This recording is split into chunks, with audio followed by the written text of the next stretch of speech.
జయ సద్గురుభ్యో నమో నమః. శివానంద లహరి ఆది శంకరాచార్యుల వారు రచించినటువంటి ఈ శివానంద లహరిలోని 8వ శ్లోకము మరియు 9వ శ్లోకము చర్చించుకుందాము. కబీరే కాసారే విశతి విజనే ఘోర విపినే విశాలే శైలే చ భ్రమతి కుసుమార్ధం జడమతి సమర్యకం చేతసరసిజ ఉమానాద భవతే సుఖేనావస్థాతుం జన ఇహ న జానాతి కిమహో. ఓ ఉమాపతి, మానవుడు తన యొక్క తెలివి తక్కువ తనముతో నీ ఆరాధనకు అవసరమైన పూలను సమకూర్చుకోవడం కోసం లోతైన సరోవరాల్లోకి దిగుతున్నాడు.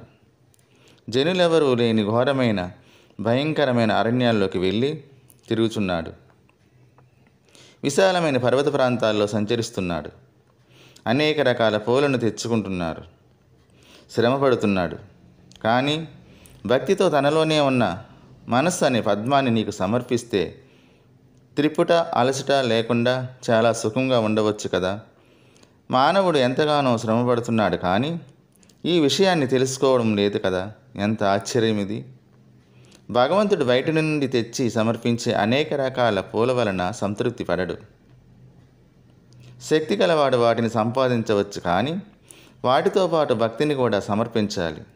కానీ ఈ అలౌకికమైన పూల కన్నా భక్తితో నిండిన మనస్సుని పద్మాన్ని ఒక్కదాన్ని మాత్రం కనుక మనం ఈశ్వరార్చనలో సమర్పిస్తే భగవంతుడు మిక్కిలి సంతృప్తి పడతాడు. భక్తి లేని పూజ ఎంత వైభవంగా చేసినా ప్రయోజనం ఉండదు.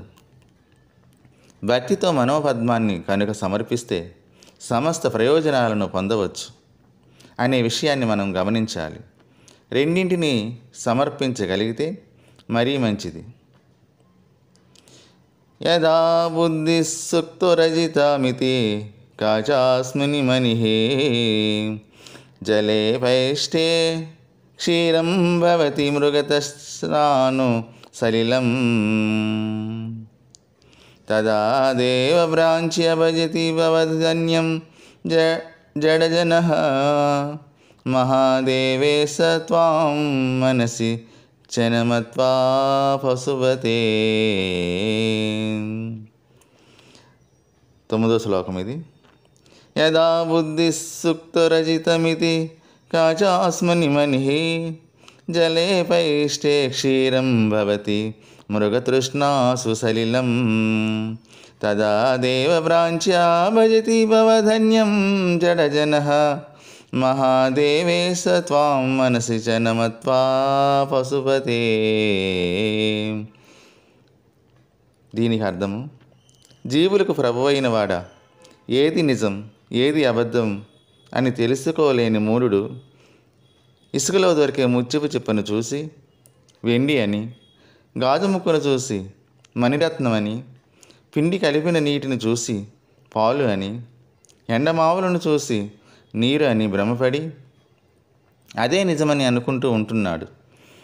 అట్లాగే మూఢుడు దేవదేవుడివి నీవే అని తెలుసుకోలేక ఎల్లప్పుడూ ఇతర దేవతలనే సేవిస్తూ ఉంటున్నాడు అని శంకరాచార్యుల వారు గురువును చేరి ఈ నిజమైనటువంటి సత్యాన్ని తెలుసుకొని మనలాంటి వారికి దీన్ని యథావిధిగా బోధిస్తూ ఉన్నారు. మనకు వేదమే ప్రమాణము.